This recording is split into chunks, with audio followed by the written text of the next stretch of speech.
Kaya intro lang. May additional... Magiging vlogger ka na rin. Oh, gusto ko mag-vlog. Gusto lang, pero mag-uumpisa ako sa'yo. Kasi syempre dito tayo sa legendary. Di ako maganda simula yan. Ako pa pinagsimulahan din. Ang dami mo pwede pagsimulaan na matino eh. Di ba? Pero dito ako sa pinakamatino, the legendary. Additional info lang sa mga wala, kwentuhan manok lang naman to eh. Tungkol to sa dahil alam kong ikaw ay napakagaling na kolektor ng mga authentic na iba-ibang bloodline, mapa-asil, mapa-oriental. Tas may binanggit ka kanina pare yung di alam ng karamihan, di porke asil na isang klase lang. So di nila alam yung gameness ng mga asil galing Amerika. Siyempre na-develop na doon. Yan. Yung mga ganun ba? Yung nagkaiba sa oriental, comparison. San maraming Cornish na bantang? Bukod sa siyempre sa Europe, meron din dyan galing ang Cornish sa Cornwall, England, di ba? Oo. So kumalat din dyan. Pero kumalat din sa Amerika yan. Pero Cornish yun yung dinidevelop natin maging puting di ba, broiler. Meron na. So for meat purpose naman. Purpose yun. Kasi ang Hindi sila yung panlaban. iba talaga ang laman ng Cornish. Oo naman. Although matigas. Pag mabilis tumigas pag matada, umidad na ng pero makunat magkaiba na yung laman. Magkaiba ang dalawang klase ang Cornish kasi, yung large type tsaka yung Bantam. bantam. Tama. Ngayon yung bantam widely used sa Amerika din. Yung ibang rampuri diyan lang galing. Kasi Used for laban? for fighting. Ganun ba? Kasi maganda eh. Kung titignan mo, Ayos kung titignan mo ang Cornish, napakagandang asil. Nung una ako naloko din ako eh. Kaya sabi ko, ganda nung ang ganda nung pagkaasil niya, pala rampuri. Rampuri, yung pala Cornish. Cornish pala ang pinanggalingan. Sabi sa akin ni sige, wag na tayo magpangalan. Wag na lang magpangalan. Isang Indian chef siya sa San Francisco, pero taga somewhere out Bay Area pa rin, pero malayo yun nasa pinaka San Francisco. Pero chef siya sa isang Indian restaurant. Marami rin siya magmamanok din. Oo. Nag-import siya ng asil From way India. back from 80s, 90s. Saan galing? Nung legal pa ha. India. May papeles siya eh. Anong Pinakitahan niya purpose ako, niya? Manlalaban ba siya? O ano ba bawal siya? maglaban eh. Hindi natin alam. Malamang maglaban. Oo, kasi nag-import eh. Ano niya na yon. So, may kinuwento, hindi ko makalimutan yung isang kwento niya sa akin. Ako rin nakakuha sa kanya eh. Pero hindi siya naglalabas ng babae. So ako naman, hindi ko kailangan ng babae dahil ang dami ko rin naman Iba, through the years. Si Nasser nag-share ng lahat. Iba pa to, hindi ito si Nasser. Hindi yan si Nasser. Si Ike nag-share din. Lahat din, babae, lalaki. So, kung may mag-share ng lalaki lang, wala problema sa akin. Babae lang. Pero usually, lalaki syempre. Ngayon, sabi niya, ito kasi may pruweba, may papeles siyang pinakita sa akin. Ito yung mga importation niya noon, way back. From India yata or Pakistan or... Kasi bawal, nung wala pang bird flu, lang naman maluwag pa. Loko-loko ang importation ng Tama. ng pati manok nung may bird flu na. Correct. Ito before bird flu, meron na siyang mga importations back on the homeland. So, may mga asin siya na ganito, itsura, ganyan. So, meron siyang grupo noong 80s or 90s. Nakita sa akin mga picture mga Amerikano din. Nag-share siya ng itim na asil. Kay ganito, kay ganyan. Ngayon, walang babae syempre. Sabi niya, yung isa doon, ang ginamit, Cornish. Ang sa laban? Hindi, para ma-breed. Pang-breed. Ginamitan ng Cornish. So may makikita ka lalo yung mga potato. Ano ba itsura ng potato? Potato asil. Hindi pa ako nakakaano. Yung ba yung mga bilugin lang? Kung titignan mo, mahawakan mo, halos Cornish. Cornish pa rin talaga ang foundation ng Tapos sabi niya, potato, para kang hawak mo talaga patatas ganun ka bilog. Oo. Hindi ko alam kung dahil doon sila, pero masarap nga lagyan ng kasamang patatas yun kasi. Hindi, ganito, pare. Si Mayor, nag-i-import nga ako ng mga noon. So nagpa-import siya ng malaking Cornish. Napakaganda rin. Saka yun, syempre, pati bantam na maganda rin. yung tao niya noon, pagdating namin sa farm niya, pinakawalan pareho. Uy, nag-rumble ng ano. Sakto na Dugo. pagdating namin, naglaban. Mm. May video pa ako niyan eh. Oo. Naisend ko para sa isang kaibigan sa Facebook yung away na yun ha. Oo. Maliit Versus versus malaki. malaki. Parang cornish. Pumapalo rin talaga yung maliit eh. Oo. Oo eh. So sabi ko, pwede talaga ipang-cross sa Texas nga. May cutting. Ay, hindi ko alam. Hindi, sa Pero- palo na nakita mo. Hindi mo kailangan, ganito pare. Kailangan mo ba ng cutting o ibebenta mo lang ang manok? Di ba? Ang importante lang naman yan, mabenta sa mga gustong bumili. Oo, sa bagay. Yun ang ano nila. Pero ako, hindi ko ano ang cutting yan. Pero kasi ngayon, kung kailan namatay si Bowles, dun dumami ang Bowles sa Black, Amerika. oo. Pero ano itsura? Cornish. Yung iba, Kosiamo. Merong ibang Amerikano rin na nagpunta ako sa California, ang tawag niya rin sa manok niya, Tuzo. Hindi Tuzo. Tojo pala. Tojo. Oo. Na galing daw Tennessee. Oo. Anong tinignan ko? Konting balahibo lang ang pagkakaiba sa Kosiamo eh. Ganun ba? So, Kusama pa rin Kosiamo ang foundation, no? Kasi dumating din ang Kosiamo sa Amerika early 2000. Japan ang source nila nun. Germany. Germany, Sa nag-develop Germany ng kasi, ano, pare, mga pang-show Siyempre naman. Kasi di ba nag-i-import lang tayo sa Europe, Oo. Germany, sa Mm. Netherlands, Belgium. Oo. Ang mga Dutch tsaka mga German pupunta sa Japan yan para magkumuha ng itlog. Dadalhin sa Itlog bansa lang nila. pala, Oo. oo. Doon ay pipisa Kasi sa bawal ano. nga eh, di ba? Tama, tama. Pero may kakayahan sila na makapag-uwi ng itlog. Mm. So gumanda ang stock ng Europe. Oo. Ngayon sa Florida, ang kwento, nakabili pa ako niyan eh. Taga Florida, si Ronnie Profit. Kilala yan ng ibang Amerikano. Yan ang may unang Kosiamo na napakaganda sa Amerika. Nakabili ako niyan, tinulungan ako ni Willie. Pinanlalaban Well, ng iba.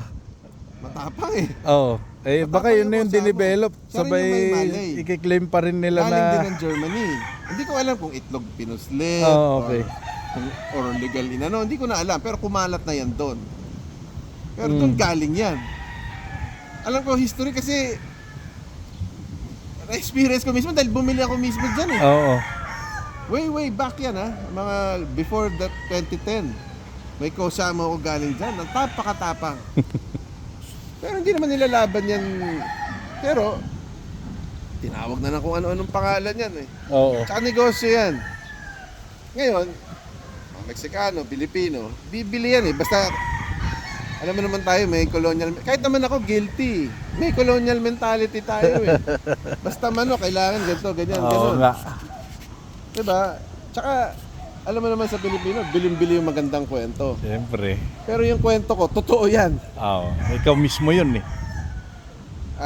Nabalitaan ko si Ronnie Profit, may ganito ganyan. Bili ako, dumating.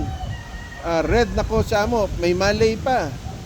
Yun yung ha? nakita ko dati Wala nang dito Malay na lumalagpas sa ano yung ulo, sa 3x3. Dati yun. Ang laki nun.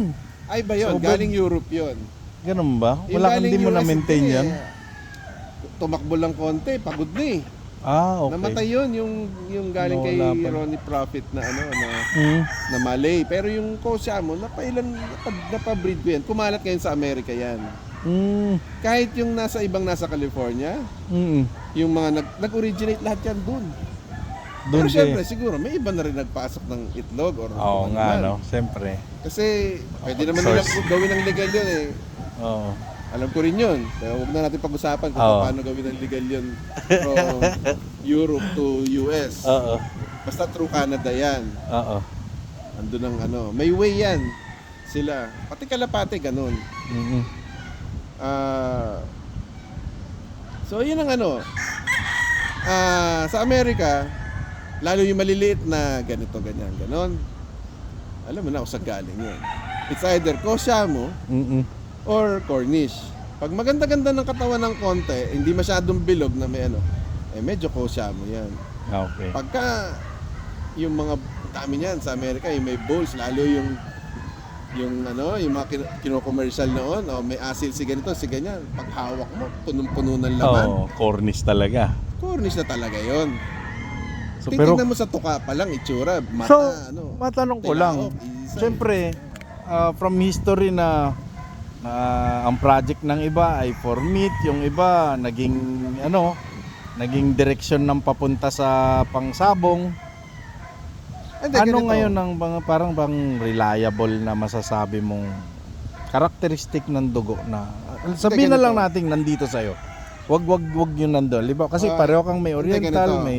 may pang ano ka lang. 2004 or 3 or 4 or 5. Katulad nito, pang show. Ito, mga Yan, yung gumagala. mga may cornish din tayo. Cornish. Pero hindi yan, panlaban, Hindi pa laban, pan-display. ayun, Ito. Teka, pagmamalaki ko naman yung Ito. gawa ko na cornish. Gawa mo na tong cornish Gawa na to, ko na yan, gatong kulay na to. Parang kulay Oo. sea bright, no?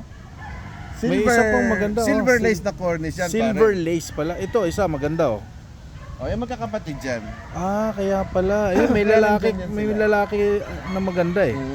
Tsaka Ayun, no? lang talaga yan, maliit. Hindi mo yan pwede Oo. hindi Hindi ka yan pang magkakamali. sabong, no? Tsaka hindi ka magkakamali na ihalo sa Oo, dahil laring. sobrang liit. Idol din kita ko, isasabong mo pag ganito itsura ng manok. Wala pa tayo, yung sira ng ulo natin hindi pa aabot. Pero baka, Pero 'di ba? Oh, utik Baka parang pumunta rin bola tayo na may dyan. paa eh. baka pumunta rin Lugon tayo lang to, dyan. walang buntot, no? Lugon. Pero marami tayong Lahat lugon. ng collection ng ibang klaseng manok Gawa na nandito. natin yung iba. Gawa na eh. Oh. Kasi, Bilang ha, Teka, master breeder pa ng hindi mga naman. May creation master eh. Si master, alam mo, iisa lang yan. Master bait. Hindi, pero yung sinasabi mo, bakit ako, yun ang ginaano ko rito. Kasi, never ako bumili ng manok na asil na hindi sana tunay na asil. Ang binibili ko is tunay na asil. Ano yung tunay na asil? yung textbook definition ng asil. Yun ang hinahanap ko. No, matapang. Isa yun. Oo. Hindi, yung laban nila. Yung pwede mong ilaban sa ganon. Yung i-compete sa ganon. Dahil legal naman ang sabong sa Pilipinas eh. Tama. Ngayon, Hindi naman tayo nagtatago pag sinabi nakakuha natin tayo sa sabong. Malaysia ng tunay na Pakistan dati. May nag-aano sa Malaysia na may Pakistan silang ano doon. Pare, Kahit kahit saan, nila. ang Indian, makita mo sa O buong sa bagay, mundo. totoo naman. So, meron din siya magdadala ng so, di ba? Baka So, nasa- nung na-breed mo na dito, napatunayan mo talaga yung totoong tapang nila. sabi Kasi ko, lumalaban asin ka talaga. rin eh, di ba? Kumbaga Oo, sa Visayas at Mindanao, sikat na sikat yung Hindi mga naman, pero linyada diba, mo ikaw, doon. nakita mo nung nanalo tayo sa Oo. Blue Oo, magkasama Mountain. tayo ng nila Scolin Brothers, sila Pau Malbar. Si Kit, di ba? Si Kit, Magkasama yun. tayo. Kakasama tayo lumaban nun. Nakapanalo tayo ng less than 1 hour, nanalo yung Oh. isang gray ko. Parang nandito nga mga ganyan na itsura, no? Gandang manok. Mga So, ang sa akin, bakit mo kailangan maghanap pa ng ibang asil? Sa akin Oo. na pang-cross lang sa American. Kasi kung pang-cross lang sa American, hindi naman siya ubra as asil. Para sa akin hindi mo na siya pwedeng tawagin asil, unang-una. Yes. O ano siya? Ano tatawag mo sa kanya? Hindi mo naman siya pwedeng tawagin oriental dahil hindi naman, para sa akin, iba rin ang oriental sa Asil asil. talaga, paano nga ba? Ano ba tawag mo ngayon na? Mongrel? Hindi naman. Oo. Legit yung Hindi mo naman eh. pwede, ang askal, aso. Hindi. So wala siyang identity. Iron spur. Ngayon, paano mo rin itetest ngayon, di ba? O tayo, kahit hindi naman ako lagi na may kita mo sa Naked Deal, si Don Carey na very close sa atin, Yes. nilalaban sa Iloilo yung mga manok ko. Oo. Up to now. Talaga. Yes. So, last year, marami tayong tumabla, may isa lang yata tayong nanalo. Luckily, walang natalo. Wow. Pero maraming tumabla. Which is, ano sabi ni Don Carey? Pasalamat kay Don Carey. Para daw wala na raw pakialam yung manok natin sa sakit. Which is good news para sa akin. Wow. Game sila. Grabe, no? So hindi na raw kailangan. Sa sakit, pag sinabi mo sakit, sakit ng palo Palo. ng kalaban, hindi Oo. sakit ng ano sa Sakit mga ng- virus, hindi ganoon. Yung sama ng loob. Wala naman Oo. silang sama ng loob siguro.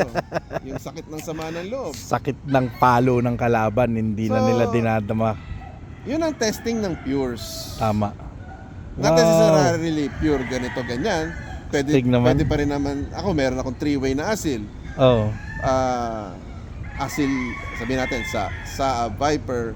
Viper cross sa balls. Saab, yun lang ang medyo ano ko. Yun lang ang medyo. Meron tayong Nilaro mongrel. mo na, Hindi Kasi pa rin yung- mongrel yun kasi Hindi nga, intended pare, na kasi- timpla yun eh. Yung balls na yun, bigay lang ng importanteng kaibigan. Ayaw Oo. rin magpapangalan yan. Ayos Imported yan. Medyo may pagka-cornish din siya. Oo. Pero Sa pula. posturo. Sa Pag postura. hinawakan mo, Oo. alam mo talagang cornish eh. Oo. Pero galing naman siya sa sikat na bloodline ng ganyan. Yung Wallace, yung ano, yung Oo. Nakita Yung Jerry kong Wallace. ganun, Jerry Wallace May ni isa akong Mayor ganyan. noon, nakita ko. na nakuha sa isang sikat na breeder naman sa US. Mm. So, wala na raw siyang gamit, binigay sa akin. Mm. Ang gusto ko lang naman, ma-legitimize yung pagkakamanok niya. Oo. Nilawan ko ng Viper. Oo. From there, Ano nilawan yung ko pangatlong dugo? naman Yung Vine Gum. Ay, yung Bainggam. So, 3-way, kaya tinatawag ko 3-way. Three-way. Pero ngayon, na binlend mo na sa Western, yun na yung panlalaban natin ngayon. Meron ng cross May- ng 3-way sa Western. Sa Maganda. Western na gray. Pero meron na ring 3-way na nilaban si Pedro na bodyguard ni Don Carey. Oh. Nilaban sa knife, nanalo. Hayop. So, Oo. baka game din siya sa knife. Tama. So, inaayos pa rin natin. Pero sa ngayon, nakita mo naman, Yeah. nakita rin ng mga ibang kaibigan natin. Ako rin mismo. Ikaw rin Although mismo. sa Bohol, pero pinag-blend ko nga yung Viper tsaka yung Bainggam mo. Walang natalo. Pare magagaling. Hindi ako nagbibiro kasi Mahirap superstar yung binangga ko eh. Ganun ba? Pupustahan ba nila 165 yung kung hindi, alam mo yun, akala nila ulam na yung sa atin eh. Yung pala sila yung Pero kasi pare, inulam ang tunay natin na eh. superstar, na mayapa na, Mm. na nalungkot pa nga si John Rendes nung namatay si superstar, the only superstar, si Nora Honor. Yan lang ang Oh, superstar talaga. Hindi pala superstar sa sabong yung sinasabi diba? ko. Oo, hindi. Tsaka hindi ko pa nagkamali-mali naabutan yun. Wala, ano pa ako nun? Eh, Sanggol. Aba pare, bumabawi ka yata. Idol kita eh. Ganon. Ngayon, tinanggal ko na rin yung ibang mga oriental dito. Ang oriental na lang natin dito is the Belgian, which is just a Shamon. Hindi natin alam kung pure or cross kasi By history. by history. Pero Pero very ba't mo siya successful. maintain? Kasi dahil successful siya sa ano. Tapos sa Naked Hill. Naked Hill. Nalaman ko Alright. rin recently. Ang ganda rin pala siya i-cross. Merong isang kilalang sabungero na may balls din siya na sabi na gusto niyang bumili sana kaso natataasan sa presyo. Mm-mm. Sabi ko, okay, wala problema. Na-cross daw niya, mas maayos daw yung Belgian natin Siyempre. dun sa kesa dun sa kanyang stock na ganito ganyan, ganon. So, sinubukan ko din. Luckily, naipanalo ni Marvin C. Mm. Yung iba kay Aris. Si Doc Oo, Aris. Doc Aris. Doc Aris. So, sabi ko, legit na ano rin to, pang cross. Talaga. So, okay na rin. Ako, ako man mismo nakita ko sa sparring lang kanina. May gusto ko ipakita sa kanila. Nasa Nasa bayan. kahon na. Hindi. Diba? Bukod dun sa dadaling ko, yung mga... Ito. Magagaling talaga. Ito nakasalang. Ito ha. Kasi maraming may sweater eh. Ito, Hindi, Bainggam yan. 5K sa Bainggam. Pinapakita ko lang yung mga pang knife mo na project. Tapos yung asawa niya, Western to ah. Western yan. Ano, Western Union? Ito, bibiro, butcher ang babae. Di sagad na sa tapang to dahil alam natin na matapang na yung Bainggam. Tapos syempre, yung dami ng paa ng pag pumalo ang 5K. O binitaw, ang galing yan. Ito. Pagmamalaki ko to. Dahil ayaw mo ipadala sa akin. Dahil material. Kasi butcher, Bainggam. Butcher Albany Butcher Albany, na Larry Romero. na Larry Romero. Tapos anong asil lang laman nito? Buying gum. Buying gum. So 1/2 buying gum to. 1/2 buying gum, 1/4 Albany. Walang butcher pala to. Iba yung may butcher, no? Albany pala to. So 50-50 to ng... Magandang cross yan yung sa butcher naman. Oo. May inispar tayong butcher kanina. Na magaling. Na... Tatlo yata yung Oo. Pero ito, grabe. proven na rin Matindi kumating. sa butcher buying gum. So ito kaabang-abang to kasi pararamihin ni Maestro Rico to. So yun. Problema natin, inahin. Astig. Kulang tayo. Namumroblema ka sa inahin. Nakita mo ba yung gaano kagaganda mga inahin dito? Ilan yan? Marami pa tayong broodcock na walang Puro lakas imported. Maestro, ano tong maganda na to? Hindi, ano yan? Local lang yan. Belgian cross din yan. Belgian? Oo. Belgian cross yan. Uy. Matawag na yung ano natin. Sa black. Okay. Yan last mates. Next time ulit. Chicken talk ulit tayo kay Maestro. Thank you, Maestro.